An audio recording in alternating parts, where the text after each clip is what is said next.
Chapter 2 of The Great Gatsby by F. Scott Fitzgerald. About halfway between West Egg and New York, the motor road hastily joins the railroad and runs beside it for a quarter of a mile, so as to shrink away from a certain desolate area of land. This is a valley of ashes, a fantastic farm where ashes grow like wheat into ridges and hills and grotesque gardens, where ashes take the forms of houses and chimneys and rising smoke, and finally, with a transcendent effort, of men who move dimly and already crumbling through the powdery air. Occasionally a line of gray cars crawls along an invisible track, gives out a ghastly creak, and comes to rest, and immediately the ash-gray men swarm up with leaden spades, and stir up an impenetrable cloud, which screens their obscure operations from your sight. But above the grey land, and the spasms of bleak dust which drift endlessly over it, you perceive, after a moment, the eyes of Dr. T. J. Eckelberg. The eyes of Dr. T. J. Eckelberg are blue and gigantic. Their irises are 1 yard high. They look out of no face, but instead from a pair of enormous yellow spectacles which pass over a non-existent nose. Evidently some wild wag of an oculist set them there to fatten his practice in the borough of Queens, and then sank down himself into eternal blindness, or forgot them and moved away. But his eyes, dimmed a little by many paintless days, under sun and rain, brood on over the solemn dumping-ground. The Valley of Ashes is bounded on one side by a small foul river, and when the drawbridge is up to let barges through, the passengers on waiting trains can stare at the dismal scene for as long as a half an hour. There is always a halt there of at least a minute, and it was because of this that I first met Tom Buchanan's mistress. The fact that he had one was insisted upon wherever he was known. His acquaintances resented the fact that he turned up in popular restaurants with her and, leaving her at a table, sauntered about, chatting with whomsoever he knew. Though I was curious to see her, I had no desire to meet her, but I did. I went up to New York with Tom on the train one afternoon, and when we stopped by the ash-heaps, he jumped to his feet and, taking hold of my elbow, literally forced me from the car. "We're getting off," he insisted. "I want you to meet my girl." I think he'd tanked up a good deal at luncheon, and his determination to have my company bordered on violence. The supercilious assumption was that on Sunday afternoon I had nothing better to do. I followed him over a low whitewashed railroad fence, and we walked back 100 yards along the road under Dr. Eckelberg's persistent stare. The only building in sight was a small block of yellow brick sitting on the edge of the wasteland, a sort of compact Main Street ministering to it, and contiguous to absolutely nothing. One of the 3 shops it contained was for rent, and another was an all-night restaurant, approached by a trail of ashes. The third was a garage. Repairs, George B. Wilson, cars bought and sold. And I followed Tom inside. The interior was unprosperous and bare. The only car visible was the dust-covered wreck of a Ford, which crouched in a dim corner. It had occurred to me that this shadow of a garage must be a blind, and that sumptuous and romantic apartments were concealed overhead, when the proprietor himself appeared in the door of an office, wiping his hands on a piece of waste.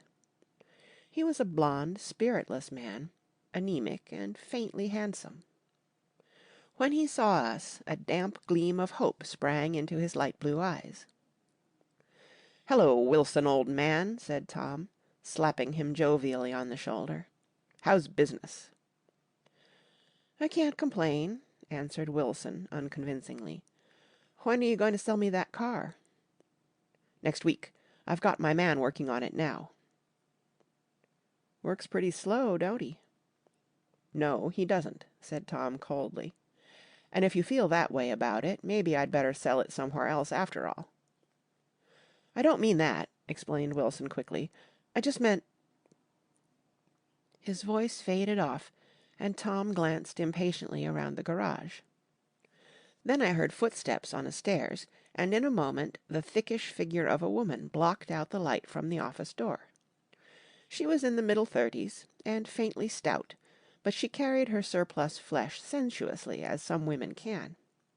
Her face, above a spotted dress of dark blue crêpe de chine, contained no facet or gleam of beauty, but there was an immediately perceptible vitality about her, as if the nerves of her body were continually smouldering. She smiled slowly, and, walking through her husband as if he were a ghost, shook hands with Tom, looking him flush in the eye. Then she wet her lips, and, without turning around, spoke to her husband in a soft, coarse voice. "Get some chairs, why don't you, so somebody can sit down?" "Oh, sure," agreed Wilson hurriedly, and went toward the little office, mingling immediately with the cement color of the walls. A white ashen dust veiled his dark suit and his pale hair as it veiled everything in the vicinity, except his wife, who moved close to Tom. "I want to see you," said Tom intently. "Get on the next train." "All right." "I'll meet you by the newsstand on the lower level." She nodded and moved away from him just as George Wilson emerged with 2 chairs from his office door. We waited for her down the road and out of sight. It was a few days before the 4th of July, and a grey, scrawny Italian child was setting torpedoes in a row along the railroad track. "Terrible place, isn't it?" said Tom, exchanging a frown with Dr. Eckelberg. "Awful." "It does her good to get away." "Doesn't her husband object?" "Wilson?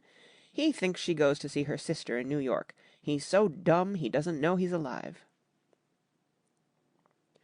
So Tom Buchanan and his girl and I went up together to New York, or not quite together, for Mrs. Wilson sat discreetly in another car. Tom deferred that much to the sensibilities of those East Eggers who might be on the train. She had changed her dress to a brown-figured muslin, which stretched tight over her rather wide hips, as Tom helped her to the platform in New York. At the newsstand she bought a copy of Town Tattle and a moving picture magazine, and in the station drug-store some cold cream and a small flask of perfume. Upstairs, in the solemn, echoing drive, she let 4 taxicabs drive away before she selected a new one, lavender-colored with grey upholstery, and in this we slid out from the mass of the station into the glowing sunshine. But immediately she turned sharply from the window and, leaning forward, tapped on the front glass. "I want to get one of those dogs," she said earnestly. "I want to get one for the apartment. They're nice to have, a dog." We backed up to a grey old man who bore an absurd resemblance to John D. Rockefeller. In a basket swung from his neck cowered a dozen very recent puppies of an indeterminate breed. "What kind are they?" asked Mrs. Wilson eagerly, as he came to the taxi window. "All kinds. What kind you want, lady?" "I'd like to get one of those police dogs. I don't suppose you got that kind." The man peered doubtfully into the basket, plunged in his hand, and drew one up, wriggling by the back of the neck. "That's no police dog," said Tom. "No, it's not exactly a police dog," said the man, with disappointment in his voice. "It's more of an Airedale." He passed his hand over the brown wash-rag of a back. "Look at that coat. Some coat. That's a dog that'll never bother you with catching cold." "I think it's cute," said Mrs. Wilson enthusiastically. "How much is it?" "That dog?" He looked at it admiringly. "That dog will cost you $10. The Airedale (undoubtedly there was an Airedale concerned in it somewhere, though its feet were startlingly white) changed hands and settled down into Mrs. Wilson's lap, where she fondled the weatherproof coat with rapture. "Is it a boy or a girl?" she asked delicately. That dog? That dog's a boy." "It's a bitch," said Tom decisively. "Here's your money. Go and buy 10 more dogs with it." We drove over to Fifth Avenue, so warm and soft, almost pastoral, on the summer Sunday afternoon that I wouldn't have been surprised to see a great flock of white sheep turn the corner. "Hold on," I said. "I have to leave you here." "No, you don't," interposed Tom quickly. "Myrtle'll be hurt if you don't come up to the apartment, won't you, Myrtle?" "Come on," she urged. "I'll telephone my sister Catherine. She's said to be very beautiful by people who ought to know." "Well, I'd like to, but—" We went on, cutting back again over the park toward the West Hundreds. At 158th Street the cab stopped at one slice in a long white cake of apartment houses. Throwing a regal homecoming glance around the neighborhood, Mrs. Wilson gathered up her dog and her other purchases and went haughtily in. "I'm going to have the McKees come up," she announced as we rose in the elevator. "And of course I got to call up my sister, too." The apartment was on the top floor. A small living room, a small dining room, a small bedroom, and a bath. The living room was crowded to the doors with a set of tapestried furniture entirely too large for it, so that to move about was to stumble continually over scenes of ladies swinging in the gardens of Versailles. The only picture was an over-enlarged photograph, apparently a hen sitting on a blurred rock.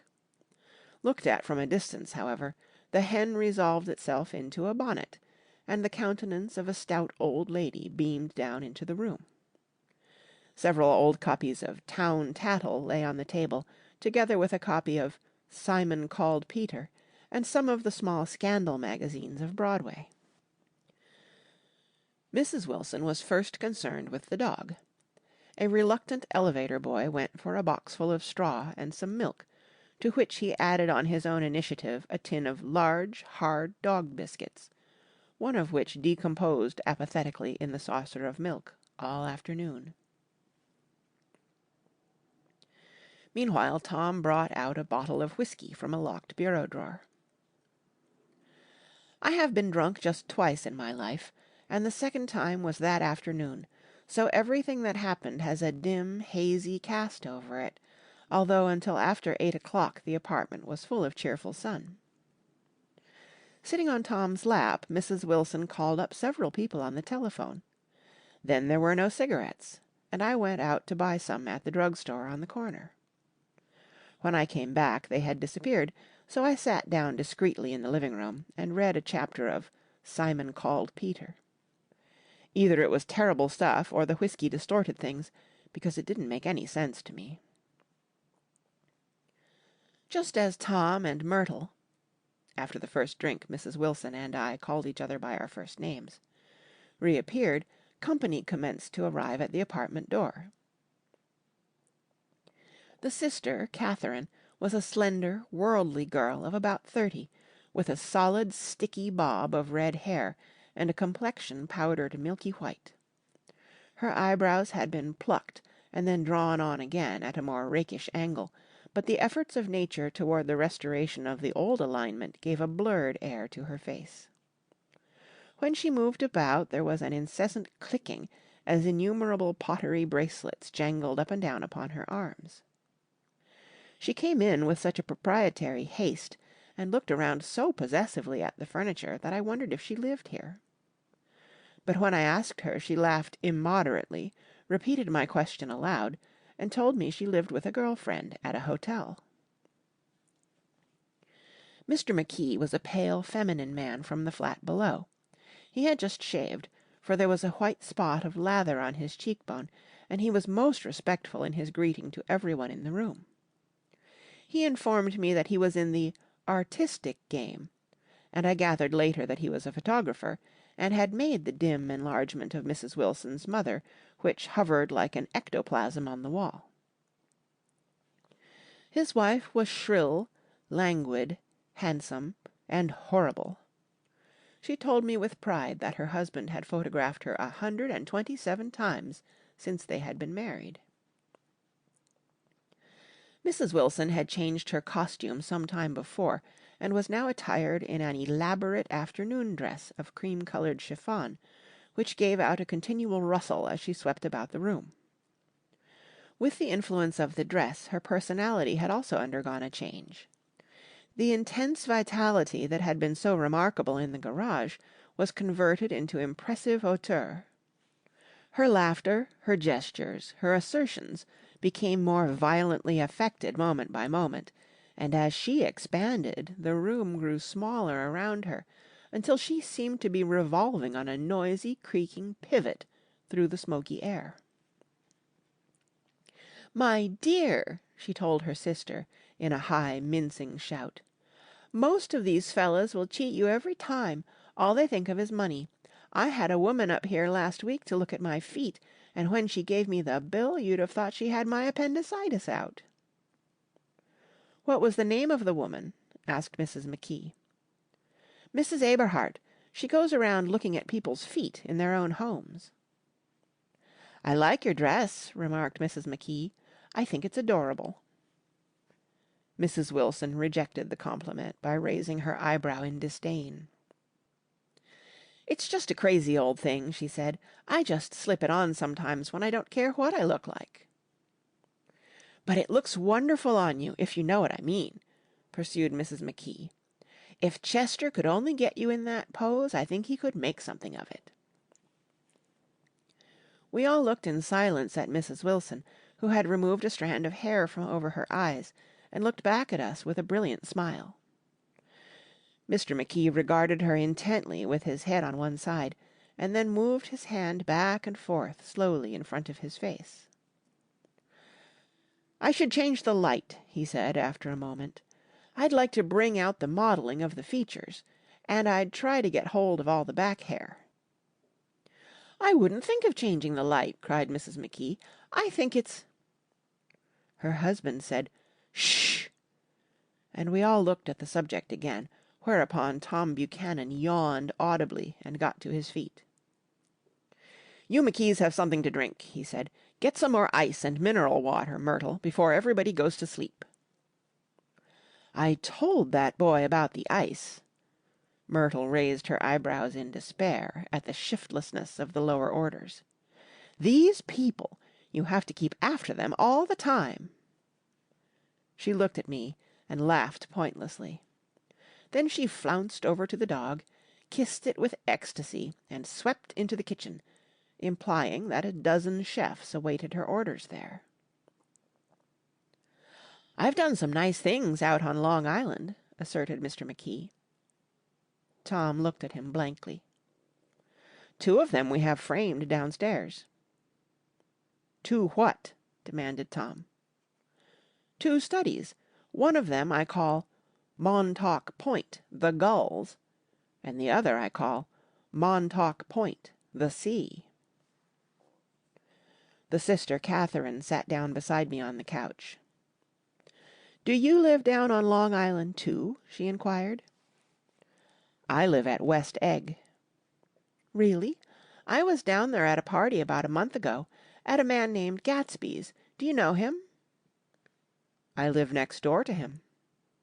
"Well, they say he's a nephew or a cousin of Kaiser Wilhelm's. That's where all his money comes from." "Really?" She nodded. "I'm scared of him. I'd hate to have him get anything on me." This absorbing information about my neighbour was interrupted by Mrs. McKee's pointing suddenly at Catherine. "Chester, I think you could do something with her," she broke out, but Mr. McKee only nodded in a bored way and turned his attention to Tom. "I'd like to do more work on Long Island if I could get the entry. All I ask is that they should give me a start." "Ask Myrtle," said Tom, breaking into a short shout of laughter as Mrs. Wilson entered with a tray. "She'll give you a letter of introduction, won't you, Myrtle?" "Do what?" she asked, startled. "You'll give McKee a letter of introduction to your husband, so he can do some studies of him." His lips moved silently for a moment as he invented.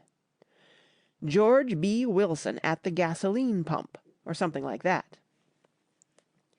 Catherine leaned close to me and whispered in my ear.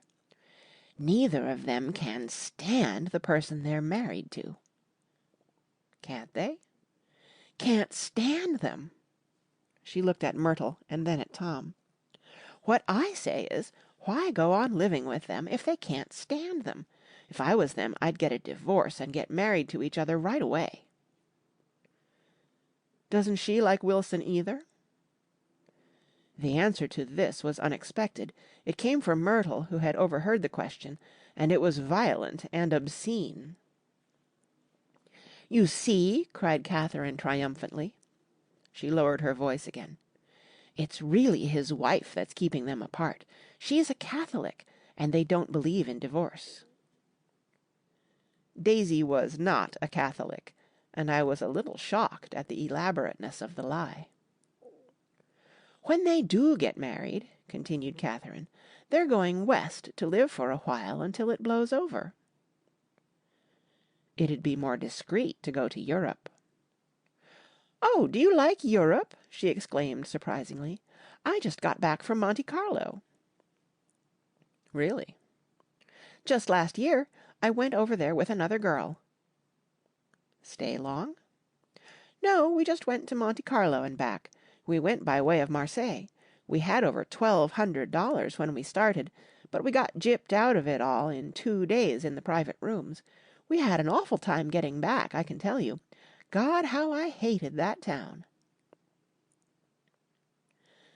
The late afternoon sky bloomed in the window for a moment, like the blue honey of the Mediterranean. Then the shrill voice of Mrs. McKee called me back into the room. "I almost made a mistake, too," she declared vigorously. "I almost married a little kike who'd been after me for years. I knew he was below me. Everybody kept saying to me, 'Lucille, that man's way below you.' But if I hadn't met Chester, he'd have got me sure." "Yes, but listen," said Myrtle Wilson, nodding her head up and down. "At least you didn't marry him." "I know I didn't." "Well, I married him," said Myrtle ambiguously, "and that's the difference between your case and mine." "Why did you, Myrtle?" demanded Catherine. "Nobody forced you to." Myrtle considered. "I married him because I thought he was a gentleman," she said finally. "I thought he knew something about breeding, but he wasn't fit to lick my shoe." "You were crazy about him for a while," said Catherine. "Crazy about him!" cried Myrtle incredulously. "Who said I was crazy about him? I never was any more crazy about him than I was about that man there." She pointed suddenly at me, and everyone looked at me accusingly. I tried to show by my expression that I had played no part in her past. "The only crazy I was when I married him. I knew right away I made a mistake. He borrowed somebody's best suit to get married in, and never even told me about it, and then the man came after it one day when he was out. 'Oh, is that your suit?' I said. 'This is the first I ever heard about it.' But I gave it to him, and then I lay down and cried to beat the band all afternoon." "She really ought to get away from him," resumed Catherine to me. "They've been living over that garage for 11 years, and Tom's the first sweetie she ever had." The bottle of whiskey, a second one, was now in constant demand by all present, excepting Catherine, who "felt just as good on nothing at all." Tom rang for the janitor, and sent him for some celebrated sandwiches, which were a complete supper in themselves. I wanted to get out and walk southward toward the park through the soft twilight, but each time I tried to go I became entangled in some wild strident argument which pulled me back, as if with ropes, into my chair. Yet high over the city our line of yellow windows must have contributed their share of human secrecy to the casual watcher in the darkening streets, and I was him too, looking up and wondering. I was within and without, simultaneously enchanted and repelled by the inexhaustible variety of life. Myrtle pulled her chair close to mine, and suddenly her warm breath poured over me the story of her first meeting with Tom. It was on the two little seats facing each other that are always the last ones left on the train. I was going up to New York to see my sister and spend the night. He had on a dress suit and patent leather shoes, and I couldn't keep my eyes off him, but every time he looked at me I had to pretend to be looking at the advertisement over his head. When we came into the station he was next to me, and his white shirt front pressed against my arm, and so I told him I'd have to call a policeman, but he knew I lied. I was so excited that when I got into a taxi with him, I didn't hardly know I wasn't getting into a subway train. All I kept thinking about over and over was, "You can't live forever, you can't live forever." She turned to Mrs. McKee, and the room rang full of her artificial laughter. "My dear," she cried, "I'm going to give you this dress as soon as I'm through with it. I've got to get another one tomorrow. I'm going to make a list of all the things I've got to get. A massage, and a wave, and a collar for the dog, and one of those cute little ashtrays where you touch a spring, and a wreath with a black silk bow for my mother's grave that'll last all summer. I gotta write down a list so I won't forget all the things I gotta do." It was 9 o'clock. Almost immediately afterward I looked at my watch and found it was 10. Mr. McKee was asleep on a chair with his fists clenched in his lap, like a photograph of a man of action.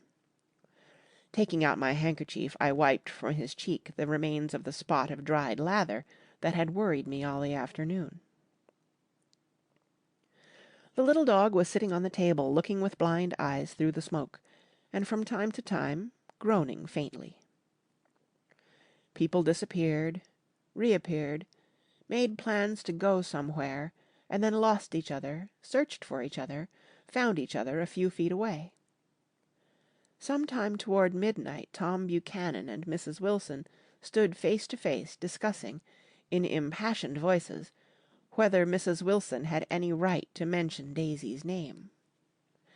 "Daisy, Daisy, Daisy," shouted Mrs. Wilson. "I'll say it whenever I want to. Daisy, Making a short, deft movement, Tom Buchanan broke her nose with his open hand. Then there were bloody towels upon the bathroom floor, and women's voices scolding, and high over the confusion a long, broken wail of pain. Mr. McKee awoke from his doze and started in a daze toward the door. When he had gone halfway he turned around and stared at the scene.